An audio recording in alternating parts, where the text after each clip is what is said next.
Welcome to the Healing Broken Families podcast, where I host conversations on divorce, parental alienation, and high conflict personalities. Today, I am pleased to welcome and be in conversation with Jim White. Jim is an author, parenting expert, and founder of the Family Enrichment Academy. Welcome, Jim. Well, thank you. It's a pleasure to be here. Looking forward to it.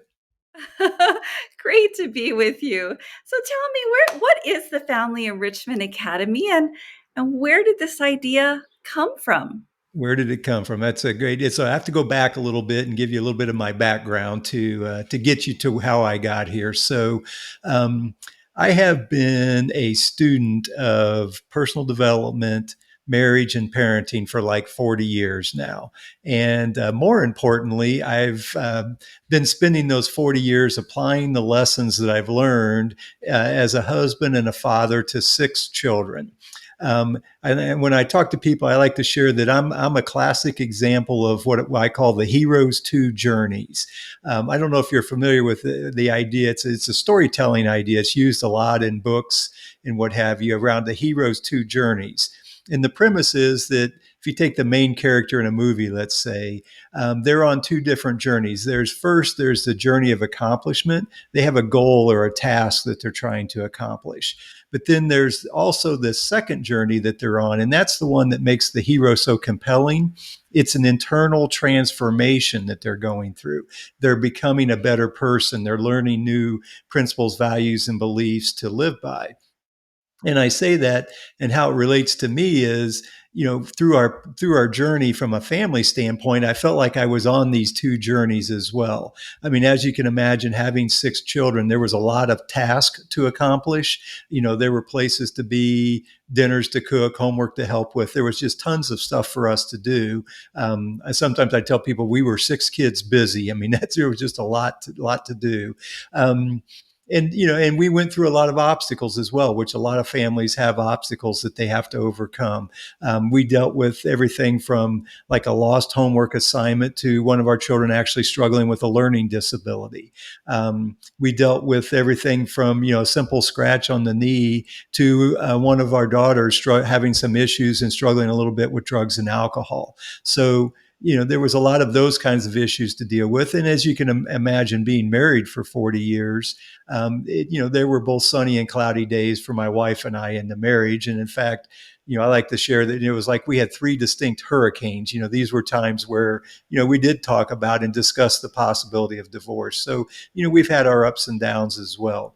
But the interesting thing is, as I was moving along that journey and doing all the stuff that a father of 6 children does, I was also going through this internal transformation through my passion and interest in personal development and parenting, and discovering new principles and values and beliefs and techniques, if you will, that just made our family work better.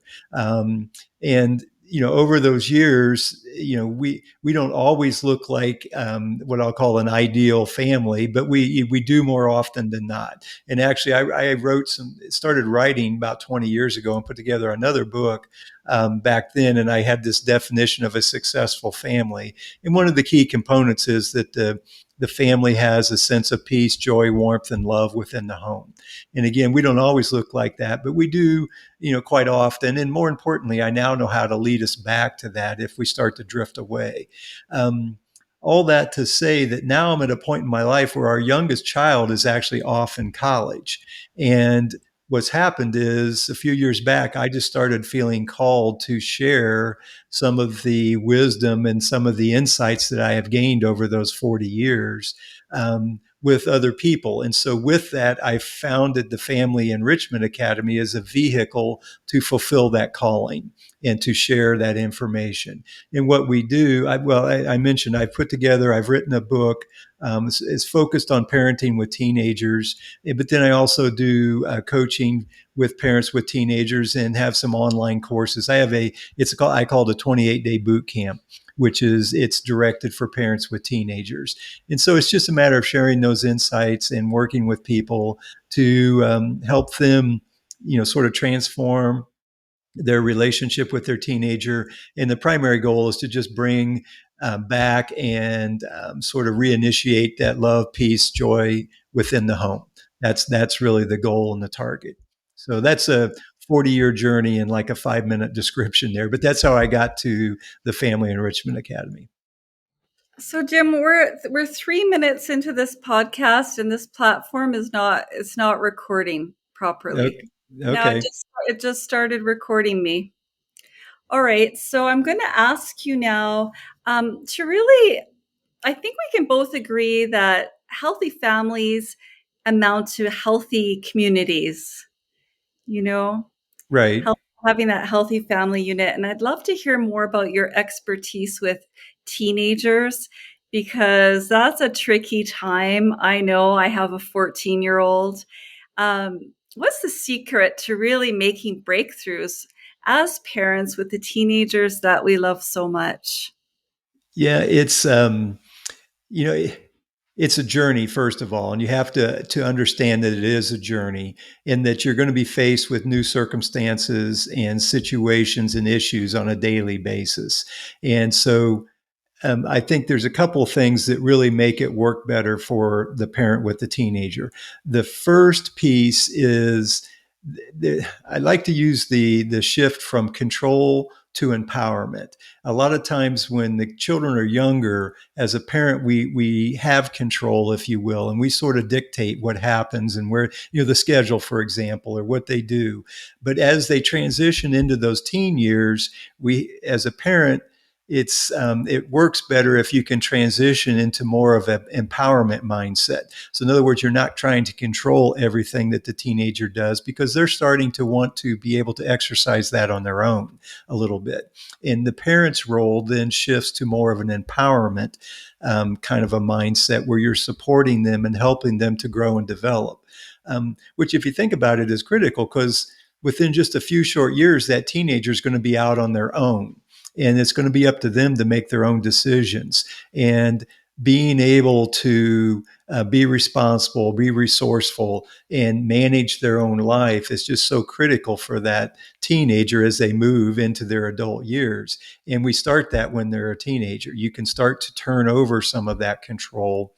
And again, shift more into, rather like a simple example is, when a child's young and it's time to do homework, the parent kind of controls, okay, we're home from school, we're going to do homework now. Here's what you do first, here's what you do second. They sort of lay it out and control that process. When your child becomes a teenager, you turn that over to them and say, you know what, the homework's, it's your responsibility. And the example of empowerment would be, you ask the question, how would you like to approach homework this week? And you turn it over to them and you ask that question and let them come up with a solution. If they get a little stuck, you can maybe share some insight or some thought. But the point is, you're trying to shift that responsibility, and you're there to support them think through that process then. And you might say, well, does it work better for you to do homework right after you get home from school, or would you prefer to do it after dinner? Again, you're kind of shifting that to them and letting them think through what's going to work best for them. So that's just a simple example of that shift.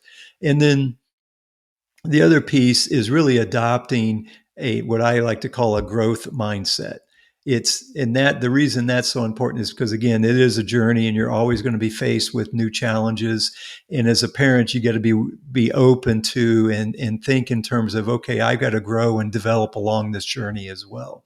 And in fact, I like to encourage parents to think of their role, it's really a great opportunity for their own personal development. They become, it's kind of like the two journeys I was talking about earlier for myself. It's an opportunity to grow and develop as a person as you engage with your children, or your teenager in this case. You learn how to support somebody, you learn how to be a coach, if you will. There's just a lot of opportunity for personal growth as well. And that's where that having that growth mindset, I think, is critical, because every day is a new challenge and there'll be new issues to deal with. Isn't that the truth? Part of being, I would, as a coach, I know part of being a coach or a parent coach is really posing powerful questions. So let me ask you about that. How can we create powerful questions that help us connect into our teenager Sometimes we feel like they're living perhaps in their own world, and we can't make that deep connection. Um, Yeah, and it's interesting you mentioned that because I have like three pillars in my book that I talk about, and one of them is building connections. And it's like, okay, what are some strategies or some ideas for building connections? And one of them you mentioned, posing good questions, but one of those strategies is being curious. And so the idea of being curious about your teenager and asking them questions, and it's the open-ended questions that engage them. Like another simple example is sometimes the music they like to listen to. As a parent, something, I don't know if I like that music so much, but rather than just judging it, ask them an open-ended question. What is it that you like so much about this music? Let them think and answer, and you might be surprised how thoughtful they can be when they respond to something like that. Or you just what other artists, what are the lyrics trying to say in that song? You ask them to interpret something. So those are great ways, and it's a matter of being curious. That's a great way to connect with your teenager as well. But overall, from an empowerment standpoint, you were asking about questions. It's asking questions that are open ended. Um, and the other one is I like to think of them as process oriented. In other words, it's asking them about how are they moving things forward or what's the process that they're going through, as opposed to a lot of times what parents will ask are close ended that are more questions that are more results oriented. What I mean by that is the child will come home and they'll say, well, what grade did you get on your test? Or, it's a result oriented kind of a question. They're just wanting to know, was it an A, B, or C? Rather than asking them an alternative would be, was it a fair test? How fair do you feel like it was? And that's more of a process kind of a question, which engages them and allows them to express their own opinion a little bit. So, but open-ended is usually a better approach, especially if you're coaching them, and then the closed-ended questions. yeah, it's kind of really magical how this conversation has just turned into like parent as coach. And That's what it is. yeah, I mean, we probably as parents don't think of ourselves as coaches, but just really, that's a beautiful concept. So let's just do a quick recap. Posing powerful questions that are open ended for our teenager, process orientated questions, Jim. Yep. And what was the third one? It was to not ask the results or try to avoid the results oriented type questions. And the reason that's important is because it implies judgment, and the teen feels defensive if they haven't accomplished. It shuts them down a little bit. Like, did you take out the trash? For example, is a it sort of puts the teen into a spot where they feel like they're being challenged or judged for being, whether they accomplish that goal or not. And so you just got to be careful with those, in how you phrase those. And again, you can do that if the connection's strong enough, but a lot of times that connection isn't strong enough, and then it tends to shut the teen down. Right. And we really want to focus on keeping it very open and connected with our teenager. Right, the connection is critical. It's a fundamental, and think of it this way. I'll share with parents sometimes is, we talk about empowerment, or sometimes parents will say, I want to be able to influence or advise my teenager. Well, you can't influence them if you don't have a strong connection first. So the first priority is to build that connection. Once that connection strengthened and deepened, then you can potentially have some influence or share some advice, and they'll tend to listen to you. But if the connection's not there, they're going to not take that advice anyway. So that's a critical component, is building that connection first. Yeah, that's very important. Because it's so frustrating if you want to influence your teen and they're not listening to you. So to have that deep connection, always nurturing that connection, that's fantastic, Jim. I love that. Right. And Because there's a lot of ways you can do that. One, I'll throw another fun one that sometimes people let go a little bit is being playful with your teen. Find a way to be playful with them, whether if it's a teenage son, play basketball or do something athletic with them. If they like to game, you sit down and play some video games with them. If they like to sing, you sing. You just find a way to engage in more of a playful manner, and that goes a long way towards building connections. That's just an example of things, but you got to be intentional. That's the other thing I talk to when I talk with parents. It's about being intentional, about what you're doing, and intentionally looking for ways to build connection. wow. Yep. So being intentional, being playful, and really being curious. Yeah. And like I say in my book, I share actually 9 different strategies. The playful and the curious are 2 of those 9. But there's a lot of different ways. Being present's another one, for example, that sometimes in our busy world, especially with phones and everything, the teenager's talking to you, but if you're looking at your phone, checking your email, you're not really present with them at that moment. And so the idea of trying to be present when they're ready to talk is another way to build connection. So that there's a variety of different approaches that you can take. Because I mean, I kind of sense that the teenage time is kind of a sensitive time where they might be more defensive or even shut down communication with their parent. And sometimes teens, they're going through a lot, they're facing a lot. What would you suggest for parents that have teenagers that need extra support around maybe anxiety or difficulties at school? There's some more deeper challenges going on with their teenager. Yeah, and the first thing I would say is connection. That's where the connection is critical. If that teen feels a really strong connection to their parents, that's going to help support them through that process. And in fact, I would throw out that, and I like to share with parents as well, that if there's any bad behavior or unwanted behavior by the teen, and I like to tell them the first thing you need to think is that's a call to reconnect. That's a signal from the teenager that they're feeling disconnected from the parent. So whether they're ignoring you, not listening to you, whether they're not doing their homework, all of those are just signs that they need to reconnect with you as the parent. And the anxiety, you talk about those deeper issues, that comes from feeling isolated, feeling alone, feeling like they don't fit in. All of those types of scenarios or circumstances are what contribute to that. And foundationally, all of that can be helped quite a bit by feeling connected. And so that's why it's one of the fundamental elements when I talk to parents is how can you build connection. And the stronger that connection, I like to share with parents, the scenario that a teenager goes out on Saturday night and they're worried about them making a bad decision. If they feel a real strong connection to the parent and to home, they take that connection with them when they go out on Saturday night.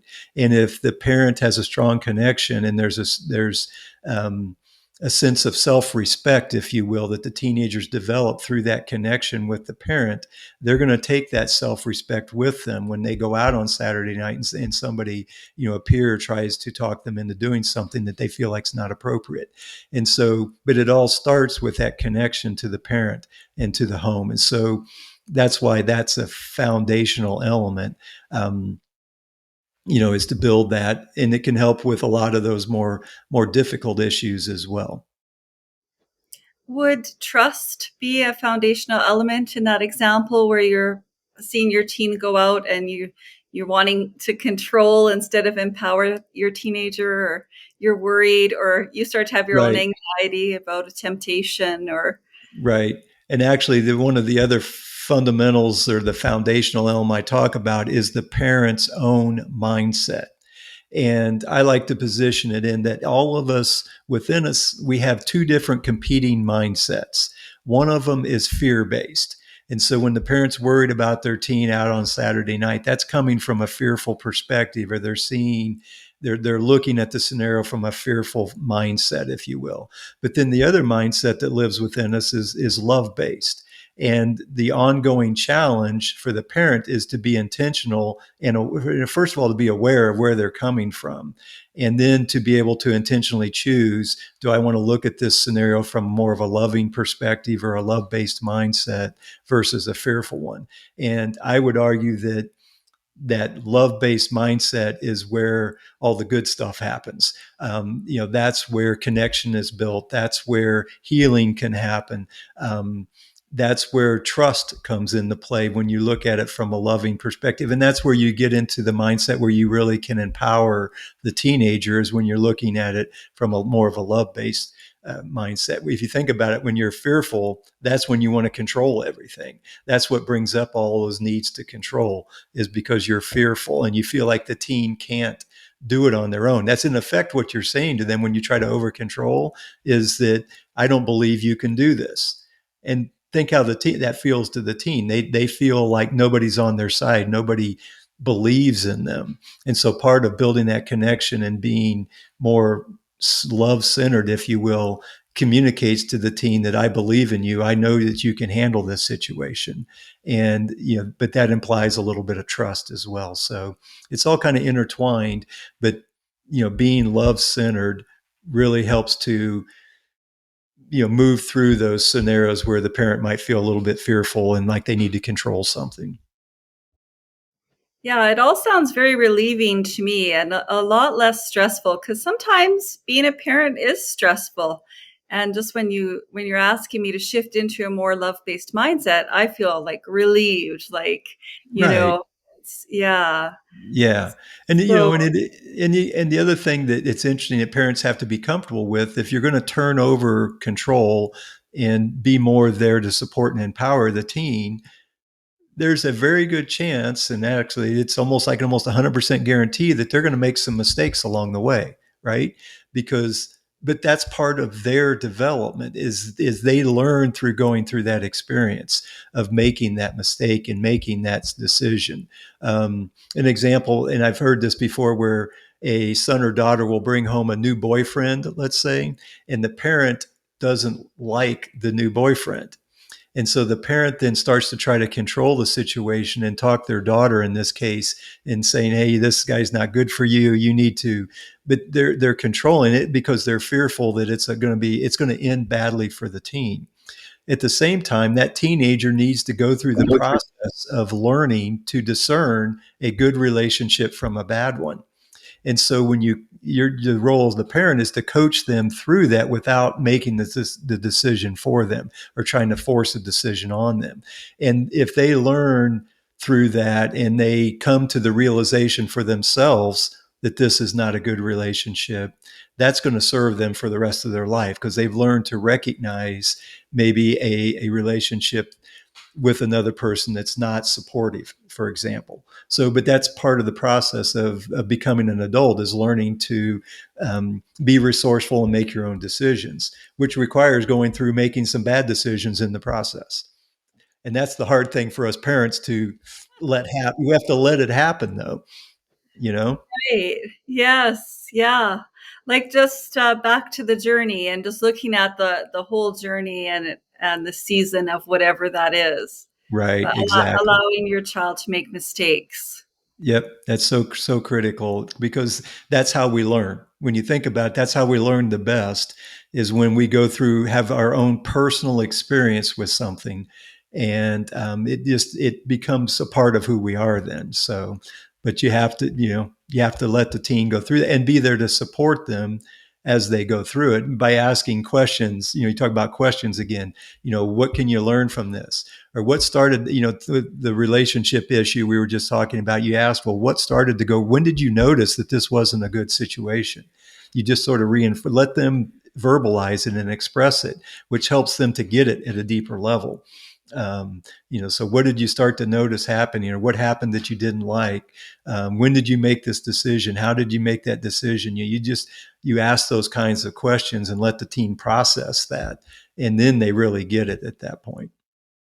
This is incredible information. It's really, really valuable. Jim, I asked you earlier about anxiety in teens because I think that's a big issue. And as we're talking and thinking about letting our teens go through and experience difficult situations, I feel called to ask you about bullying or meanness in a teen community in junior high, or, because that is also very painful to see your child excluded or treated meanly. So, what would you say to parents and families when they go out into the world and they encounter unloving situations or bullying? Right. And there's a couple different, I guess, answers to that. One is, again, back to that connection. I mean, one way to help overcome that is if they feel a really strong connection to the parent. So while they may feel that sense of isolation or being bullied or left out at school, for example, if there's a strong connection to the parent at home, it sort of offsets that, and they know that they belong somewhere. Where it really becomes an issue is if they feel like they don't belong at school, but then they come home and they feel like they don't belong there either. Then they really are alone at that point, which you talk about it, that would ramp up the anxiety. So one of the ways to help offset that is to build a strong connection at home. Um, and then, and this may seem a little counterintuitive, but and we've done this with our children, is I talked about that love based versus fear based mindset. And part Yeah, of one of the reasons a parent, I encourage them to be intentional about trying to be love centered or operate from a love based perspective or mindset, is that you are modeling that for the child. You're demonstrating through your own example what that looks like.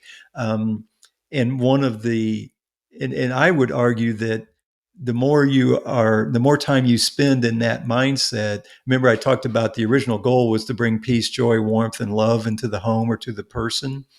The more time right. you, yeah, the more time you spend the love centered or in that love based mindset, that's when you experience peace, joy, warmth, and love.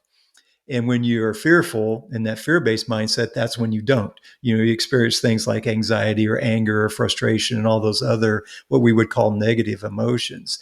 And so, part of the lesson for the teen in that bullying scenario is helping the teen to choose to be love based, even though that bullying is going on, if that makes sense, rather than them being fearful. And you just have to, again, you can coach and try to encourage them. And that's where the parent being able to stay love based, in order to teach it and to help empower your teen to do that, you got to be better at it for yourself the parent has to be better at it as well. But if you can encourage that teen to think and to be grounded in a love-based perspective or a love-based mindset, then when they look at that bully, for example, you view them with compassion. And you say, that bully, there must be something going on in that person's life. They're not getting what they need from a connection standpoint. Otherwise, they wouldn't be acting that way. And so you start to see it from a compassion. And then you start saying, well, how can I make a difference to that person? Rather than trying to stop them from bullying from a fear based mindset by trying to control that person and say, don't do that anymore. It's more of a, you feel compassion. You say, how can I help them do something to make them experience a little bit more love in their life? And when they experience more love in their life, they won't bully anymore. So it's turning that around and being a source of that peace, joy, and happiness. That's what, and so it's a different perspective to take on. But I think that's how we, you know, it's, to punish the bully, just it's, that's more of a fearful, or try to control, I should say, what they do. Whereas, we need to solve that problem for them through compassion, and try to find a way to help them at the same time. And that person being bullied could be that person that could do that. So I don't know, it's a little bit of a different perspective maybe than what people typically might hear, but I think that's part of the solution. Yeah, that is a very healing solution. Thank you for that, Jim. Right. I'm going to let you pose the next question yourself. Like, what would you want parents to know the most, or what, if you were in my shoes, what would you want me to ask to get something really important out there for parents to feel empowered? Yeah, I think there are a couple things I would throw out. One, and this goes to that control versus empowerment. And I use this language and people kind of get it. I like to encourage parents to resign as the manager of their teenager's life. So in other words, you Wow. just resign. I'm going to put in my notice. I no longer am managing your life. It's up to you to manage and we're going to transition to that over the next 4 years of high school, let's say. And so you start moving things over to them. Turn over the control of their room. Teach them how to do laundry.